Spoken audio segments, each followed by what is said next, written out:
Stone soup in Bohemia. In Europe, in the old days, soldiers returning from war used to roam around in the countryside. They depended partly upon the kindness of the people and partly, as we shall see in this story, upon their own intelligence. 3 or 4 centuries ago, in Bohemia, a soldier reached a small village. It was a dull kind of a place, but he walked into the village square and unloaded his small kit, which included a rough leather pack, a horsehair blanket, and an iron cauldron, that is a pot, which he carried on his back like a hump. Stretching himself, loosening his coat, and taking his boots off, he settled down at the corner. Almost at once, he felt a certain kind of unfriendliness among the passers by, a grumpy feeling of anger. I suppose you were thinking that we are going to feed you, said one old man leaning on his stick as he watched the soldier. Well, I will have you know, young man, that I am the burgomaster, that is, the chief magistrate of the village, and I will tolerate no good for nothings here.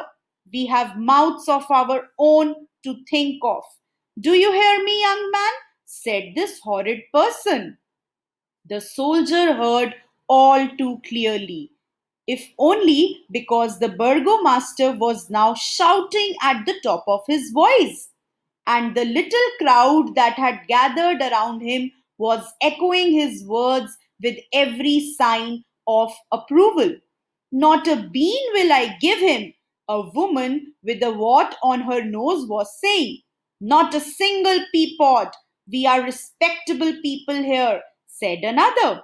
Soon the whole square was murmuring disagreeably, and the soldier might well have been forgiven if he had felt a little sad.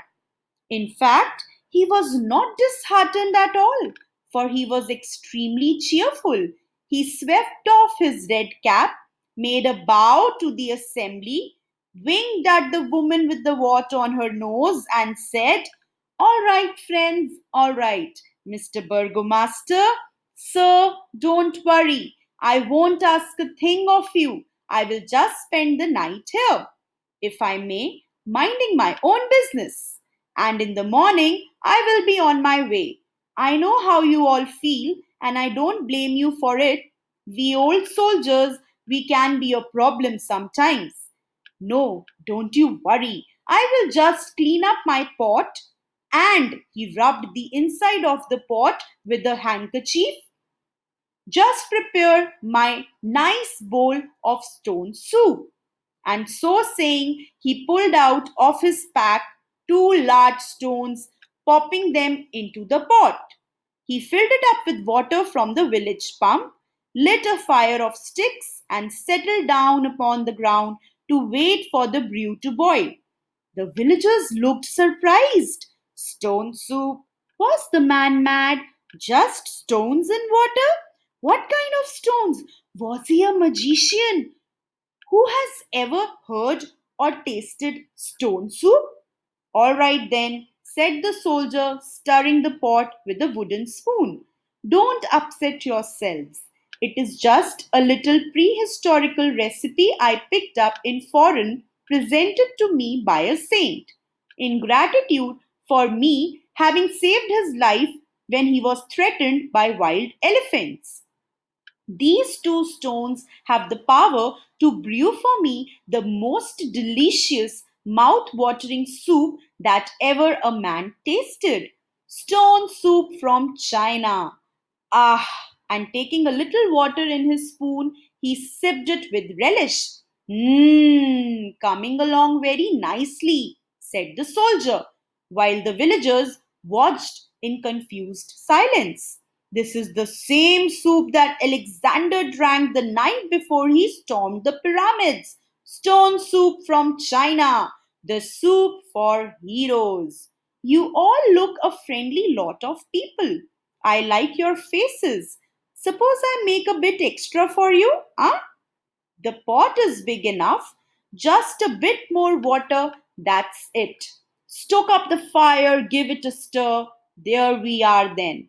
Ah, bowl full of delicious stone soup. The citizens were surprised. Are you trying to tell me, said the burgomaster, that all you need to make your soup is just these two stones and a pot full of water? That's all, sir, replied the soldier. Nothing more or less.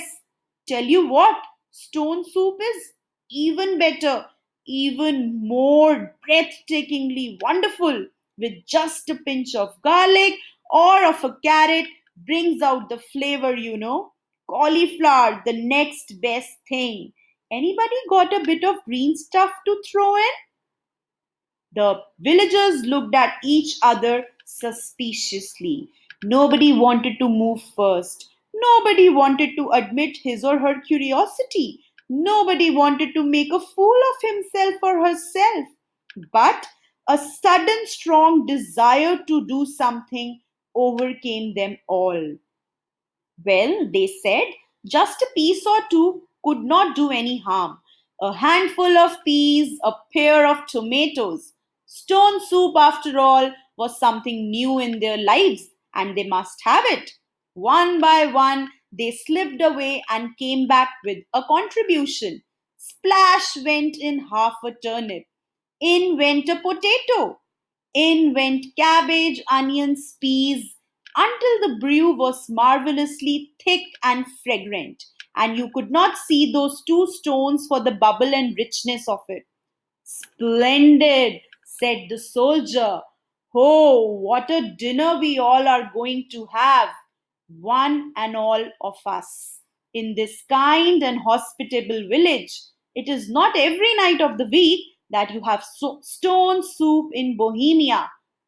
Burgomaster, sir, and thus carrying them along with a joke for an old woman, a dig at a fat merchant, a little flattery for the burgomaster, and a flood of short stories based on personal experience, the soldier had all the citizens sitting around him, wondering and expectant, until at last the soup was ready. Its nourishing vapors were moving around the square. A pile of bowls had appeared, and they all sat on the paving stones, the soldier in the middle, sipping the stuff with infinite satisfaction. Exquisite, said the burgomaster, who prided himself on knowing about the food. Magnificent, said the portly merchant, the fat businessman, who was very fond of eating. Real tasty, I must say, observed the woman with the wart on the nose. On the top of the great wall, did you say? Asked one youth with his mouth full. Alexander the Great, do you mean? Queried another. Stone soup, said the last of them, all drinking the soup at once. What a miracle! What a marvelous gift from China! And the soldier chuckled, that is, laughed secretly to himself as he had his soup comfortably. Actually, the soldier was successful in befooling the villagers. He made a fool out of the villagers just to fill his empty stomach. The soldier indeed used his intelligence very wisely. This was the story Stone Soup in Bohemia.